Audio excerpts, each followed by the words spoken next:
mes amours, bonjour, bonjour tout le monde. Vous allez bien? Oui? Très bien. Hoje nossa 43ª leitura, 43e lecture.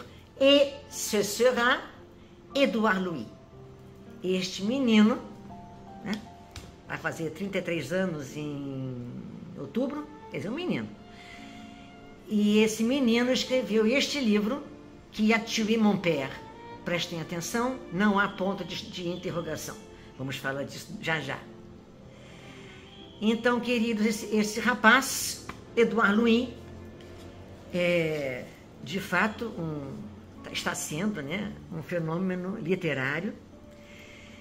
E ele é um menino, é um escritor engajado.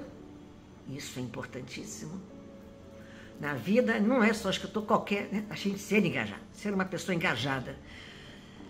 Isso é muito importante. E ele o é. E excelente escritor também. E espantosamente bom, vindo de um meio, que ele veio meio simples, muito simples, um contexto familiar problemático e violento. Como é que aconteceu esse livro? Reparem que ele é fininho. Eu tenho um grupo de leitura. Nós vamos ler 3 livros dele. Deixa eu ver quantas páginas tem. Acho que são 96. É isso, Ângela? Mentira. 80. Vamos ler 3 livros dele. Este, Qui a tué mon père. Depois, vamos ler Monique s'évade. E aqui. Monique s'évade e Combat et Métamorphose d'une femme. Leremos 3 livros, porque como são finos, dá para nós lermos 3 e eu não cansar os alunos, né? Deus me livre. Mas não tem como cansar, porque é uma linguagem fluida, né?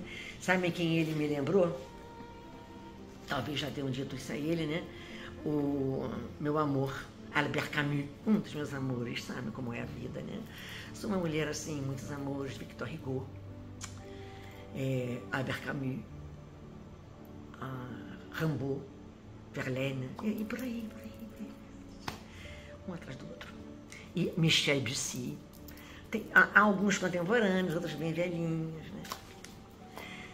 E vocês, né? Claro, sempre. Sem os filhos e sem vocês, impossible. La vie devient impossible.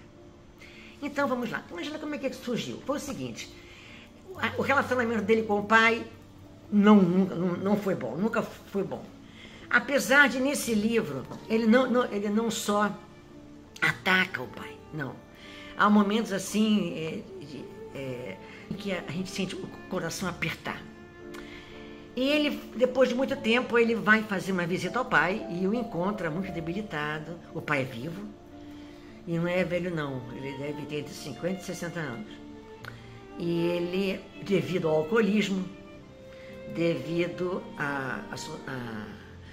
às privações sociais pelas quais passou e também tendo de trabalhar muito doente, então isso resultou neste velhinho, entre aspas, bem doentinho. E depois que ele visitou o pai, resolveu escrever esse livro, que vocês vão ver que ele se dirige ao pai. É como se fosse, deixa eu contar assim para vocês, como se fosse uma carta. Ele está escrevendo ao pai, né? Aliás, o pai dele leu.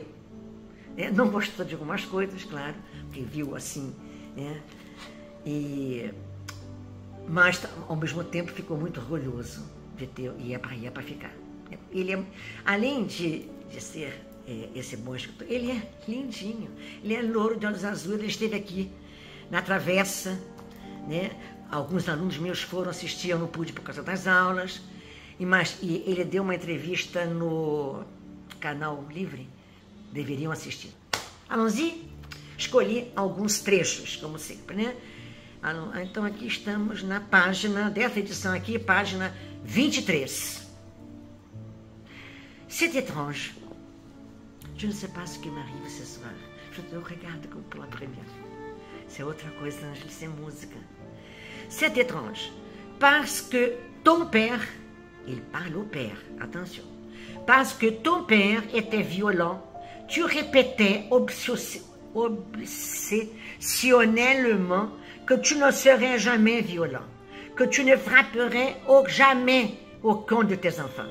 Tu nous disais, je ne poserai jamais la main sur un de mes enfants, jamais de ma vie.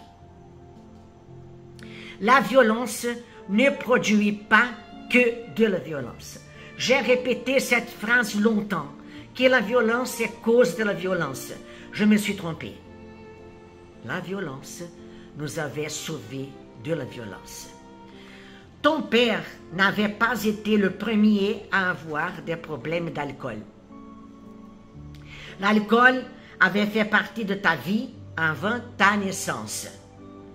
Les histoires d'alcool se succédaient autour de nous, les accidents de voiture, les chutes mortelles sur une plaque de verglas, une nuit en rentrant d'un dîner trop alcoolisé, les violences conjugales dictées par le vent et par les pastis, d'autres histoires encore. L'alcool remplissait la fonction de l'oubli. C'était le monde qui était responsable. Mais comment condamner le monde?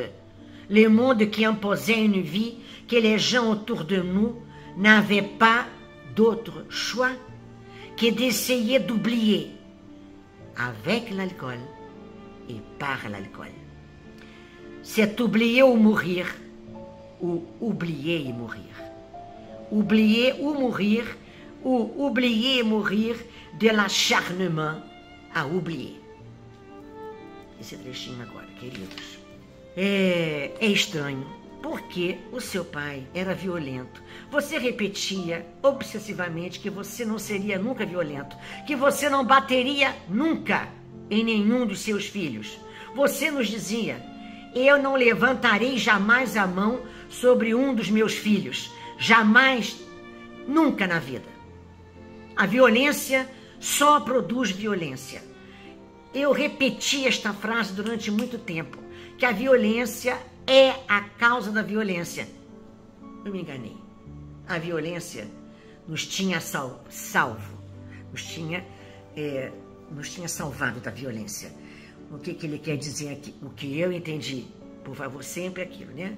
Obra aberta, vocês têm a opinião de vocês e eu gosto de discutir. Como o pai dele, né, sofreu muita violência do pai, o avô do Eduardo Luiz, então, o que ele fez? Ele disse que nunca ia levantar a mão dele para bater nos filhos. Que, então, a violência salvou da violência, entendeu? E impediu, ele impediu que o pai repetisse o avô. Ele rompeu o ciclo, certo? Seu pai não tinha sido o primeiro a ter problemas com o álcool. Aí ele vem contando o porquê da violência, no caso dele, causada pelo álcool. Nós sabemos que a violência é causada por vários vícios, né? Jogo, dívidas, traições, não é isso? O álcool tinha feito parte da sua vida antes do seu nascimento. As histórias de álcool se sucediam em torno a nós. Os acidentes de carro, as quedas mortais, causadas por uma camada de gelo, em placa de verglas, a rua fica deslizante de gelo. Uma noite, voltando de um jantar, onde beberam demais. As violências conjugais ditadas pelo vinho e pelo pastis, aquela bebida à base de anis. Outras histórias ainda. O álcool preenchia a função do esquecimento. Era o mundo que era responsável. Mas como condenar o mundo? O mundo que impunha uma vida que as pessoas em torno a nós não tinham outra escolha a não ser esquecer. Com o álcool e através do álcool. Era esquecer ou morrer. ou esquecer e morrer. Esquecer ou esquecer e morrer da obsessão, da obstinação de esquecer. Outro trechinho aqui, queridos.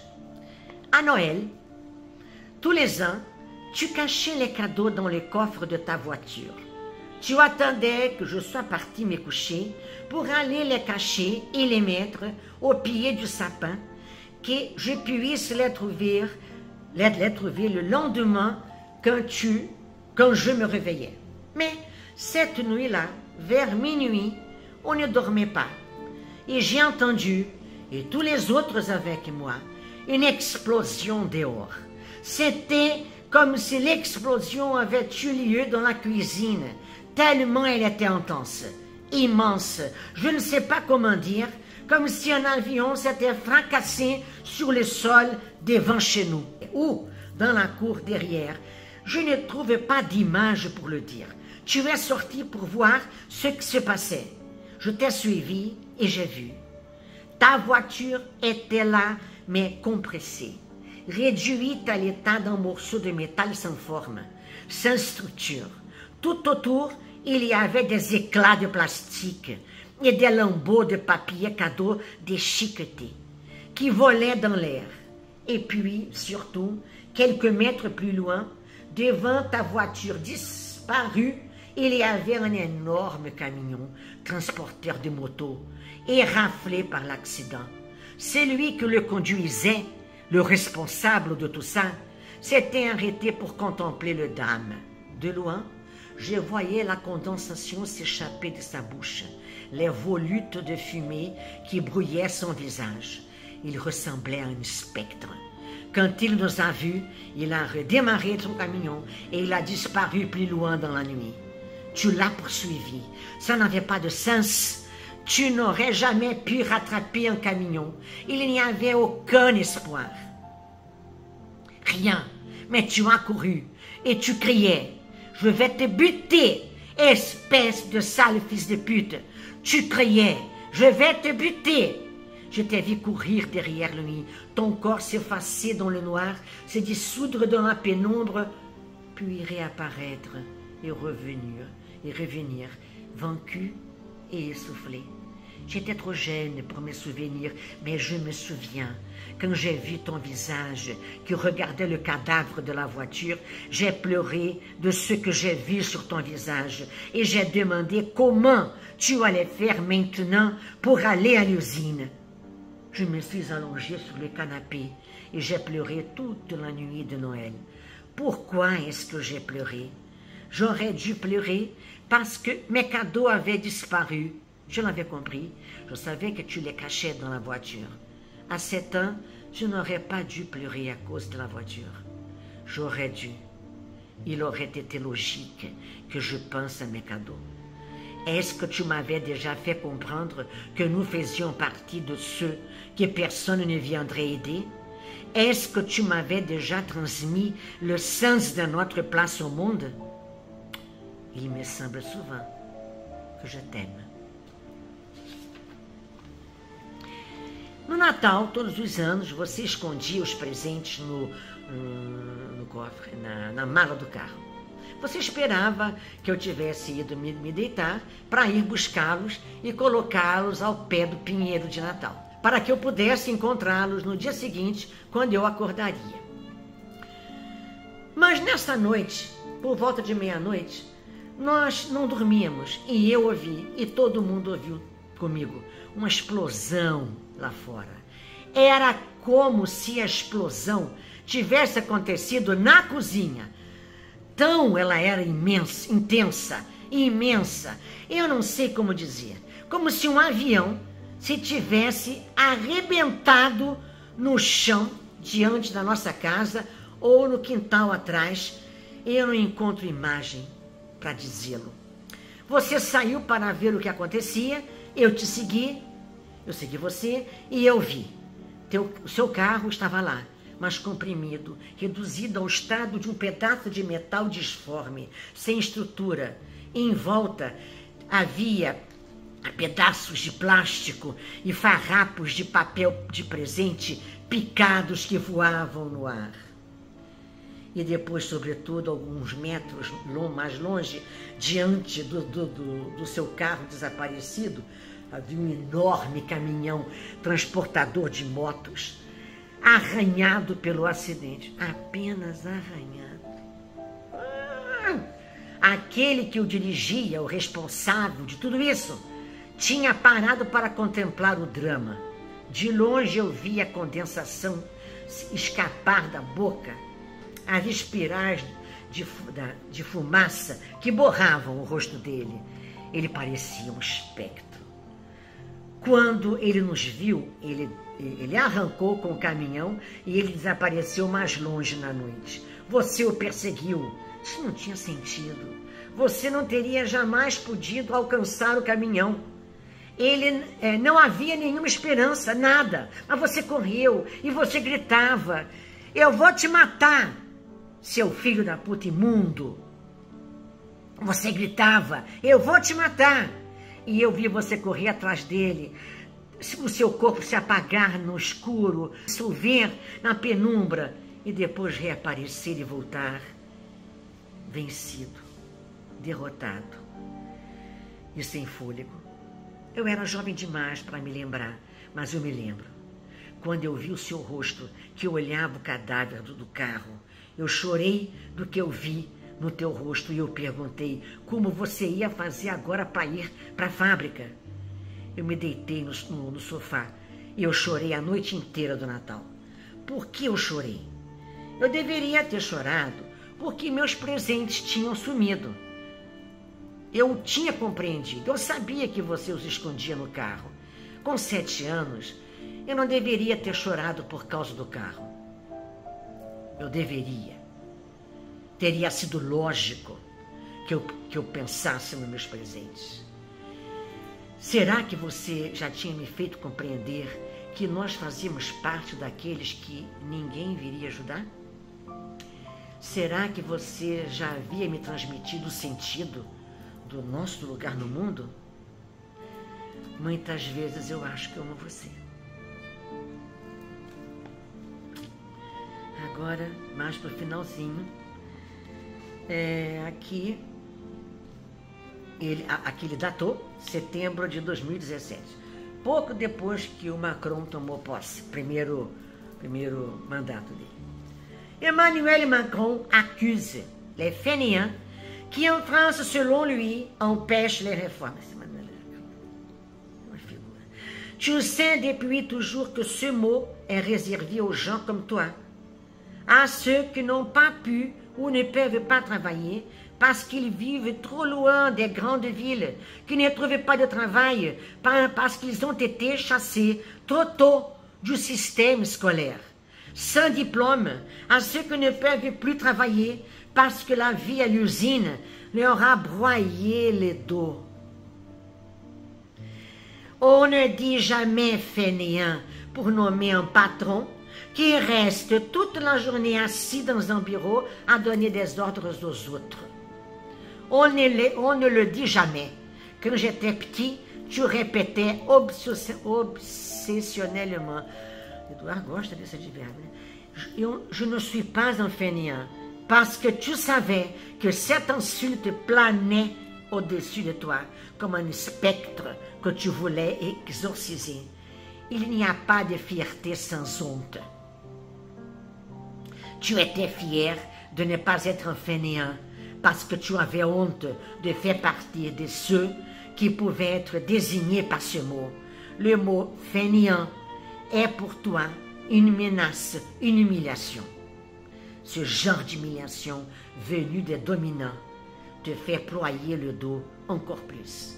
Ces noms que je prononce depuis tout à l'heure, peut-être que ceux qui m'éliront et m'entendront ne les connaissent pas. Peut-être qu'ils les ont déjà oubliés ou qu'ils ne les ont jamais entendus. Mais c'est justement pour ça que je veux les prononcer. Parce qu'il y a des meurtriers qui ne sont jamais nommés pour les meurtres qu'ils ont commis. Il y a des meurtriers qui échappent à la honte grâce à l'anonymat ou grâce à l'oubli. J'ai peur parce que je sais que le monde agit dans l'ombre et dans la nuit. Je refuse qu'il soit oublié. Je veux qu'il soit connu maintenant et pour toujours, partout, au Laos, en Sibérie, en Chine, au Congo, en Amérique, partout, à travers les océans, à l'intérieur de tous les continents, au-delà de toutes les frontières. Est-ce que tout finit toujours par être oublié? Je veux que ces noms deviennent aussi inoubliables qu'Adolphe Thiers, que Richard III de Shakespeare ou que Jacques le Ventreur. Je veux faire entrer leur nom dans l'histoire par vengeance. Aí eu pulo um pedacinho e o último trecho. Hollande, François Hollande, Valls, El Khomri, Hirsch, Sarkozy, Emmanuel Macron, Xavier Bertrand, Chirac, l'histoire de ta souffrance, papa, porte des noms. L'histoire de ta vie est l'histoire de ces personnes qui se sont succédées pour t'abattre. L'histoire de ton corps est l'histoire de ces noms qui se sont succédés pour te détruire. L'histoire de ton corps accuse l'histoire politique. Oh, Eduardo, estamos juntos. Muito bem, meu filho. É assim que se faz. Emmanuel Macron acusa os preguiçosos, Fenian, imagina, os desocupados, para ele, que na França, segundo ele, impedem as reformas. Você sabe, desde sempre esta palavra é reservada às pessoas como você, papai, àqueles que não puderam ou não podem trabalhar porque eles vivem longe demais das grandes cidades, que não acham trabalho porque eles foram expulsos cedo demais do sistema escolar, sem diplomas, para aqueles que não podem mais trabalhar porque a vida na fábrica cobrou o preço, acabou com as costas do pai. Vocês vão ler depois. O pai ficou para sempre todo atrapalhado de saúde por um peso imenso que caiu nas costas dele. E aí ele ficou dependendo de ajuda do governo. Aí saiu uma lei dessa ministra que eu vou citar daqui a pouquinho, em que não podia mais ajudar com os remédios. Não podia, não pode. Então, ele que, por causa desse acidente, teve problemas digestivos imensos, não teve acesso aos remédios. Né? É isso. Não se diz nunca, não se chama nunca de preguiçoso para chamar um patrão que fica o dia inteiro sentado no escritório dando ordem aos outros. Não se diz nunca. Quando eu era pequeno, você repetia obsessivamente: eu não sou um preguiçoso, porque você sabia que este insulto planava acima de você como um espectro que você queria exorcizar. Não há orgulho sem vergonha. Você era orgulhoso de não ser um desocupado, um preguiçoso, porque você tinha vergonha de fazer parte daqueles que podiam ser designados por esta palavra. A palavra preguiçoso é para você uma ameaça, uma humilhação. O tipo de humilhação vinda de dominantes. Essa humilhação faz dobrar para o Aie as costas ainda mais. Estes nomes próprios, estes substantivos próprios, porque ele vem falando de François Hollande, Sarkozy, Chirac, os ministros, ele foi nomeando, perfeito. Estes substantivos próprios que eu pronuncio, ainda acabo de pronunciar, talvez que os que me lerão ou ouvirão não os conheçam, mas eu vou dizer quem são. Talvez eles já os esqueceram, ou que eles nunca ouviram, mas é justamente por isso que eu quero pronunciá-los, porque há assassinos. Há assassino. Nós tivemos um presidente assim. Este infeliz, né, aquela família infeliz dele que tem que ser eliminada da face da terra. Deus é grande. Então, já me perdi porque me irrita só de pensar. Porque há assassinos que não são nunca nomeados pelos assassinatos que eles cometeram. Lembra da Covid? Não precisa se vacinar, não. Lembram? Há assassinos que escapam à vergonha graças ao anonimato ou graças ao esquecimento. Eu tenho medo porque eu sei que o mundo age na sombra e na noite. Eu recuso que eles sejam esquecidos. Eu quero que eles sejam conhecidos agora e para sempre, em toda parte, do Laos, a Sibéria, a China, Congo, América, por toda parte, através dos oceanos, no interior de todos os continentes, além de todas as fronteiras. Será que tudo acaba sempre para ser esquecido? Ou, em bom português, em pizza? Não, não. Eu quero que estes nomes se tornem inesquecíveis, como Adolphe Thiers, um safado sem vergonha francês, que matava à vontade, um antissocialista nojento, Ricardo III, de Shakespeare, que matou, lembram? Todos os sobrinhos para ele. E Jack Léventreur, o estuprador, que ainda precisa, né? Estuprador não, tem outro nome. Eu quero fazer entrar os nomes deles na história por vingança. A gente pode acrescentar, né? O Ali Khomeini, lá do Irã, Netanyahu, Trump, o vice, essa família que eu acabei de falar aqui, nojenta, Xi Jinping, eu não posso dizer, Putin, Orbán, Erdogan, Lubachenko, né, gente, um cara lá de Filipinas, Duterte, um assassino, sem falar dos ditadores africanos, aí ficaríamos aqui horas, né? Tem que falar, tem que acusar, as pessoas têm que saber, François Hollande, Emmanuel Valls, El Khomri, que é essa ministra que impediu pobrezinhos franceses de ter acesso aos remédios. Hirsch, que é outro ministro, na época do Sarkozy, acho. Na época do Hollande. Sarkozy, Macron, Xavier Bertrand, Chirac. A história, papai, do teu sofrimento tem estes nomes. Por isso é que no título não tem interrogação. Ele sabe quem matou, entre aspas, está matando o pai dele e tantos outros por essas políticas desastrosas, né? A história da sua vida é a história destas pessoas que se sucederam para matá-lo. A história do seu corpo, papai, é a história destes nomes que se sucederam para destruí-lo. A história do seu corpo acusa a história política. Lembra o J'accuse de Émile Zola? Só que o assunto era outro. Era contra o rei de Dreyfus. É isso, queridos. Já falei demais, me empolguei aqui. Leiam, leiam.